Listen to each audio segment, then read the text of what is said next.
Welcome back once again. Time for another episode of Revenue Optimization Radio. At Revenue Optimization Radio, we believe the only way to unlock sustained growth is to deliver predictable revenue by delivering insights, thought leadership, and best practices on how to improve your sales velocity. Today, as always, we're hosted by Patrick Morrissey, CMO of Altify, the sales transformation company and the sponsor of this program. So let's kick it off. Hey, Patrick. Paul, good morning. How you living today? I'm living good today here. I'm always looking forward to who you brought with you today here, and I see he's got an Instagram cup, so it must be good here.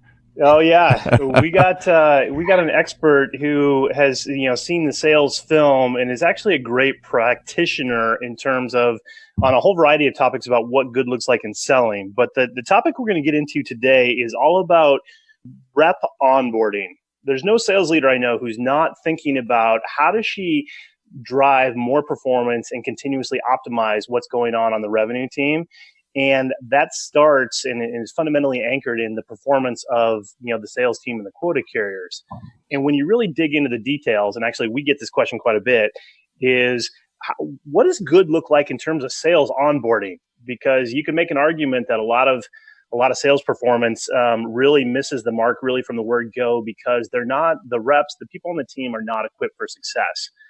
And I'm pleased to welcome Craig Sawicki to Revenue Optimization Radio. Craig is expert class in this discussion and really comes at this, I think, arguably certainly from my perspective, the best people in really thinking about onboarding, as well as thinking more holistically about sales effectiveness, sales success, sales enablement, are people who have carried a bag and run teams. And, Craig's done that for years, and, going back in your career, not just at Altify here recently, but, Craig, you've been at Siebel, you've been at Alcatel-Lucent, you were at Avaya years ago, and you've worked with some really world-class, organizations. So welcome to the program. Thank you very much, Paul and Pat, and to our listeners out here. Happy to be here.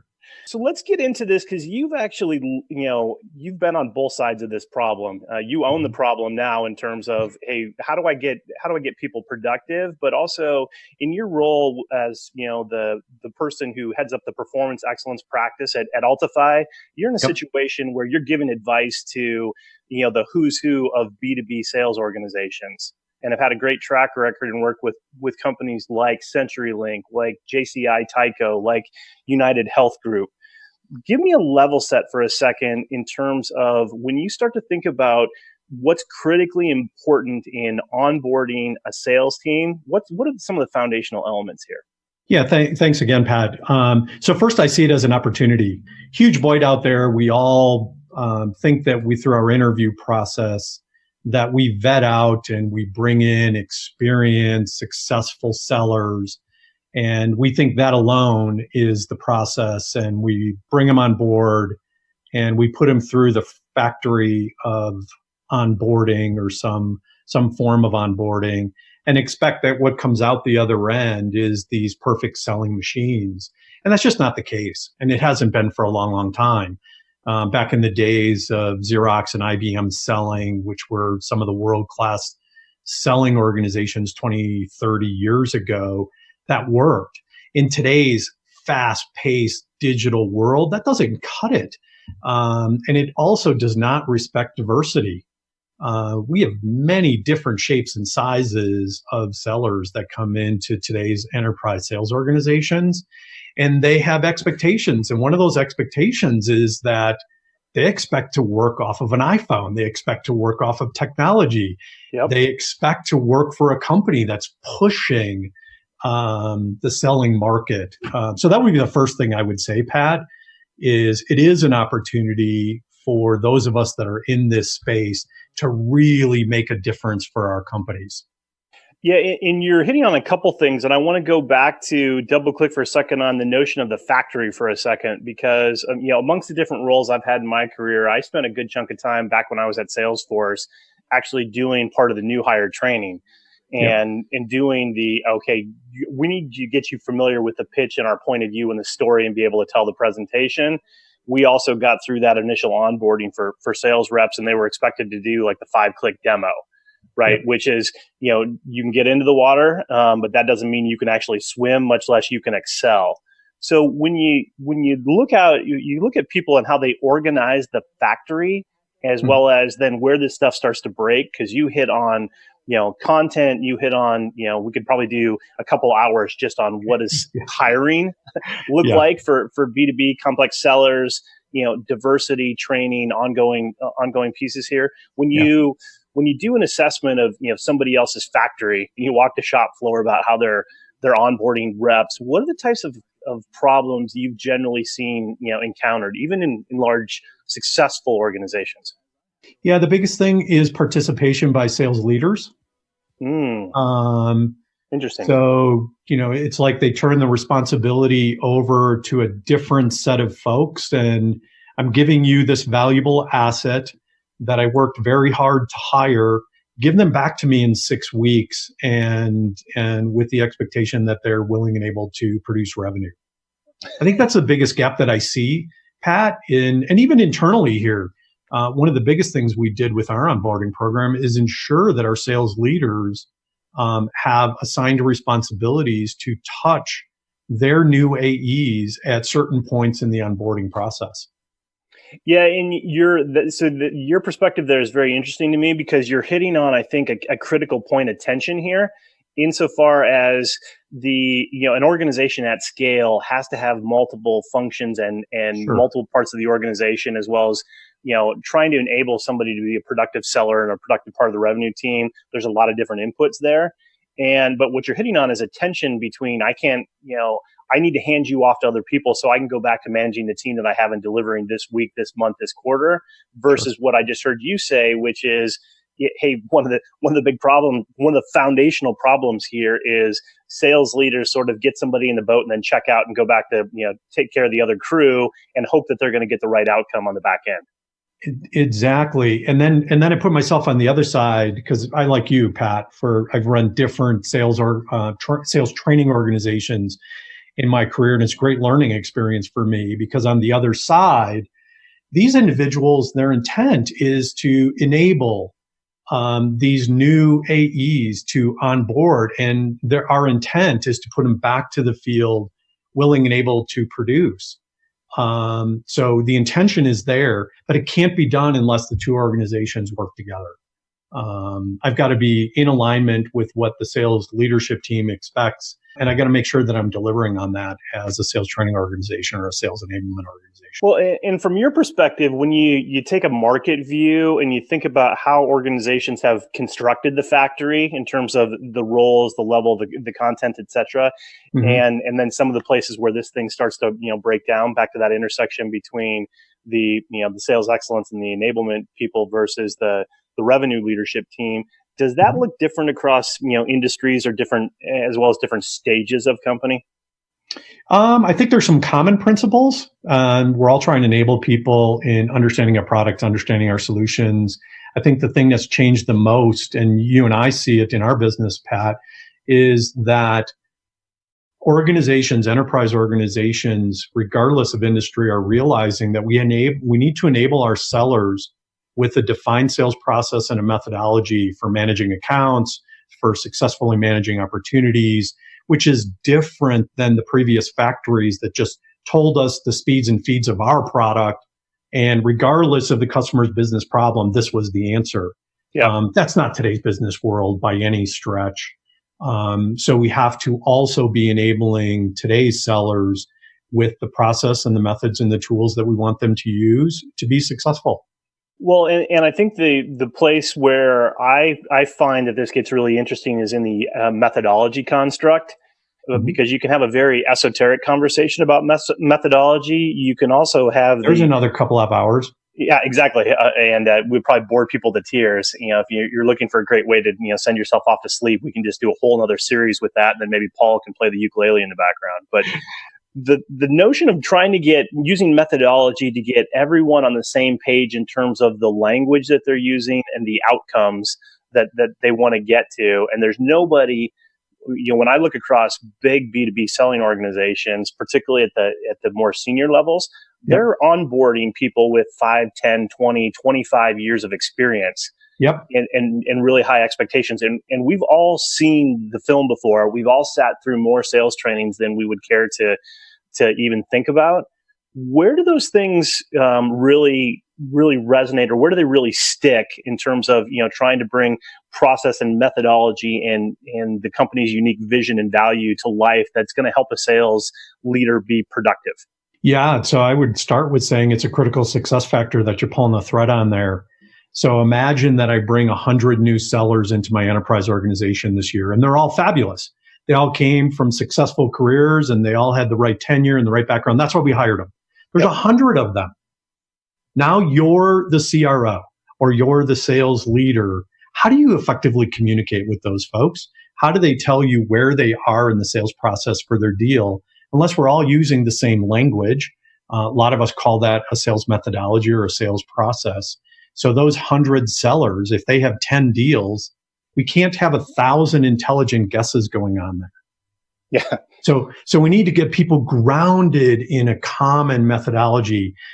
There's many individuals that I've talked to over the years, Pat, and to the listeners out there, and they said, even if you have a bad process, but you have a consistent process across your organization, you get 17% productivity gain just by doing it all the same way. Yep. Because you reduce all that noise of, oh, wait a minute, who am I talking to? Oh, that's right, they talk in this language. And oh, this rep talks in that language. And you play that across 1,000 sellers or even 100 sellers, all the wasted time and inefficiency. So you have to. Critical success factor is you've got to be grounded in a common language, methodology, and tool. So let's flip that around for a second and think about it in terms of what's in it for the audience. Or in this case, if I'm a new rep onboarding, I'm experienced. I've got lots of W-2s and lots of success in my bag. What's important for me and what's important in the experience that you want to orchestrate for me to get me on board, get me lined up for success and get me productive really quickly? Yeah, I would tell everybody, and I tell the folks that come on board here at Altify, is don't let your experience get in the way of you learning the right way to do it, or at least the way that we do it here. We want to leverage, that's why we hired people, is because of their wisdom and experience. We don't want to water that down. But what we try to tell them is don't let that get in the way of you being more successful by practicing the way we all do it here. We practice team selling to its extreme, and the listener should expect that. And that's why I'm responsible for Altify on Altify. And our team's selling model transcends the entire organization. That means if you're a new seller here, we expect you to embody and practice it, because that's where you get the best input from the rest of the revenue team. I think that's right. And one of the things that I think is critically important here that I want to make explicit that's implied in what you're talking about, and this comes up on the podcast here regularly, is there's still this myth in the world that great selling is the lone wolf or the expert or the superhero, kind of on his or her own, or maybe, a small band of brothers who do this miraculous thing and, bring a big deal across the line. Versus the customers that you're working with, whether it's, big comms customers, manufacturing customers, healthcare, much less anybody who's selling sophisticated technology. Yeah. That's very much a team sport here. And so it points to, several things, including this notion of onboarding, that there's probably, it needs to be sometimes, to your point, a more explicit dialogue with somebody who's new about this is the way we do it here, and this is who else is involved, and this is your role to enable them to be successful. Do I have that right? Yeah, totally, Pat. I completely align. And let me take it to one of the things that we purposefully did in our onboarding is we laid out different tracks, and I can talk about those later if you're interested. But one of the specific tracks that we have in our onboarding program, and we call it a program, is called team selling. And in that track, over the first 4 to 6 weeks as a new AE here at Altify, they get introduced to the different elements of the team selling model here, and with specific instructions for both the new AE to ask good questions, but more appropriate that the individuals that are introducing themselves to the new AE, how they help the new AE be successful, how they contribute, whether it's marketing, whether it's the product team, it's our customer success team. Those are all the different groups that I have laid out to spend 30, 45 minutes with every rep that comes on board here. So they get it right in the onboarding. And then the next thing we do, Pat, is we engage them directly in what our experienced sellers are doing. When we have a process here called test and improve. And we use that process for both deal reviews, account reviews, and portfolio reviews. It's the same process. And what we do in that is we engage these new AEs to see what good looks like. And then we push them in the deep end of the pool and have them participate. Outstanding. Well, that's a good place for us to take a quick pause, pay some bills here, and then I want to pick up on that thread. You're only as successful as your customers, and that demands the need for an exceptional sales execution, revenue retention, and customer success. The challenge for most sales leaders and their teams, however, is that their sales process just doesn't match how their customers buy. Sustained growth isn't possible because the revenue team isn't aligned with customers and prospects. With Altify's sales transformation solutions, companies can deliver predictable revenue growth. Yes, we said predictable revenue growth. They can also acquire and retain customers, and they can collaborate across the revenue team to qualify and win new business while delivering value that unlocks cross-sell and upsell opportunities. Built natively on the Salesforce platform, Altify helps salespeople, managers, and executives achieve sustained revenue growth. They help accelerate sales performance for Autodesk, Comcast, GE, Honeywell, Salesforce, Tableau, and United Healthcare. They can do the same for you. Visit Altify.com, just like it sounds, Altify, Altify.com. And welcome back, everybody. We're talking today with Craig Sawicki, VP of Performance Excellence for Altify, and we're really getting into a dialogue about what does good look like in terms of rep onboarding and what's critical for success. And when we took a break there, Craig, you were just talking about a specific element of our program, and we get this question all the time: how do you guys do it? And give me some perspective. And you were talking about a 4 to 6 week cycle where the AE is engaged with multiple parts of the revenue team, as well as the test and improve process, and throwing them in the water early to at least be able to see behaviors modeled for them. Yep. And you're the architect of what we've called Altify on Altify, but is really trying to rethink sales onboarding for the modern B2B world where we're trying to drive customer revenue optimization. Yep. Give us a sense of, give the sketch of what does that program look like in terms of time, elements, and then maybe most importantly, what are the success criteria that you're looking at that is the reflection of here's what good looks like?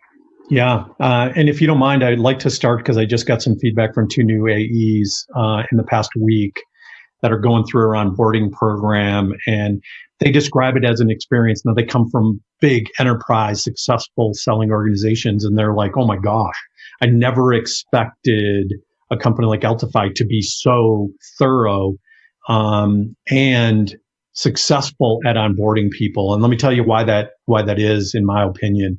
So we don't give them one perspective.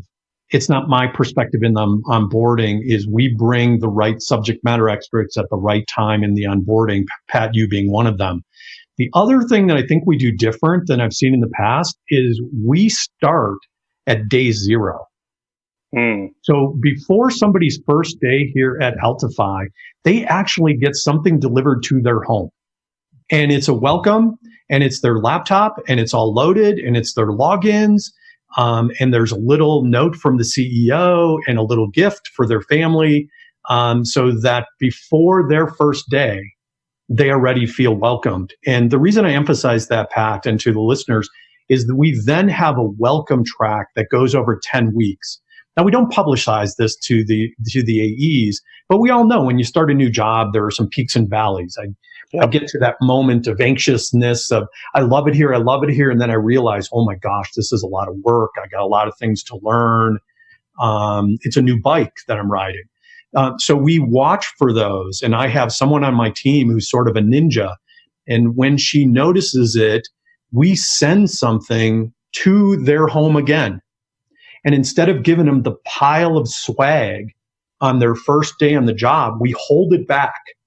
And maybe 2 weeks in, if we notice they need a little boost, they might get a coffee cup, or they might get a vest, or they might get an attaboy. Sometimes we've sent chocolate covered strawberries. I mean, just different things. You can use your creativity ideas. The other thing that I think we've done different here, Pat, that I'm really excited about is the commercial. It talked about predictable revenue coming out of the break. We applied that exact same thought leadership to onboarding. So we clearly communicate to the new AE and to the sales leaders where they are in the onboarding process, how much is completed, what is yet to be done, so they can predict when the person's going to come out of onboarding and be able to produce in the field. So I know that was a lot, but I was trying to cover some of the things that jump out to me as to what the AEs are telling me we're doing really well here.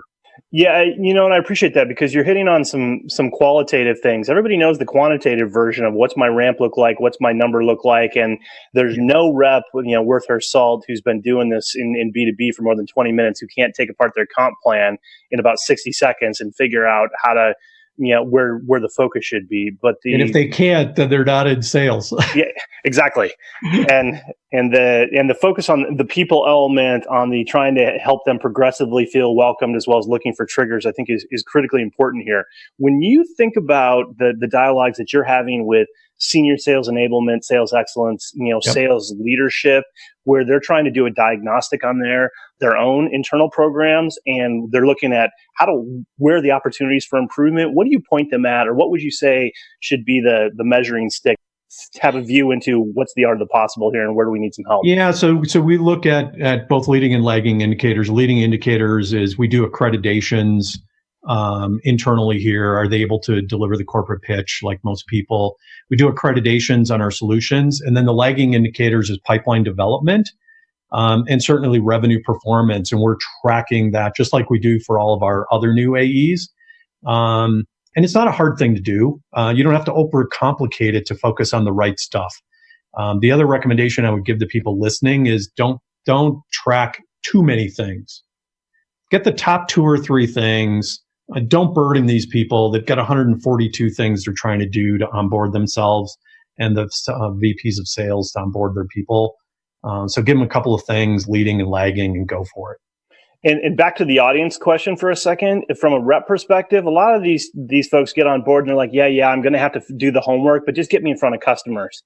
What's the advice you give them to help them rethink that, or maybe tap the brakes to make sure that they're by the time they get to a customer call that they're ready to bring some value and really show some value? Yeah, it's really why I like our test and improve, Pat, is because we allow the new AEs to see what good looks like from our revenue team. And they immediately recognize 2 things they tell me. Number 1 is the tone. The tone about our test and improves is to help. Yep. Not the firing squad stand up against the wall and, it's the Matrix where you're just taking it until the time is up and then you leave the room. Yes. We've all been there. That's one thing. The tone and the intent is to understand somebody's plan and then help them. So they see that and they're like, oh my gosh, I want to be like that. Got it. So I know you got deals to work, AEs to help, and revenue teams to enable. When you think about your career and you think about you've been up close with a lot of great revenue team leaders, give me an example of somebody you've worked for or worked with, and a lesson you took away that informs your sales career today. Pat, you're going to think I'm sucking up here, and I'm well, I guess I am, and I'm not at the same time. You fall into the category. Every great leader that I've ever worked with or worked for, they go big. They never set low. They always set the highest expectations, whether it's targets on an account, whether it's targets for revenue, whether it's goals. The most successful sales leaders, and I would prescribe the same thing for commercial excellence, set high expectations all the time. Play big. Exactly. Well, anybody who argues for their limitations gets exactly that. Well said. So I take that approach. We're going to do some more promotion as we go forward on exposing some of the elements of the program you put together on Altify and Altify. But if people are looking for more information, for more insight from you, where should they find you? They can contact me on LinkedIn. They can reach out to me directly. I don't know if we publish my email here, Pat, but I'm certainly happy to do that. Anybody who wants some help, just give me a call. I'm happy to help. Fantastic. Well, Craig, I really appreciate your insight on the programs, on what good looks like in onboarding, and I'll let you get back to it. Have a fantastic day out in the field. Thank you very much, and thanks for inviting me. You bet.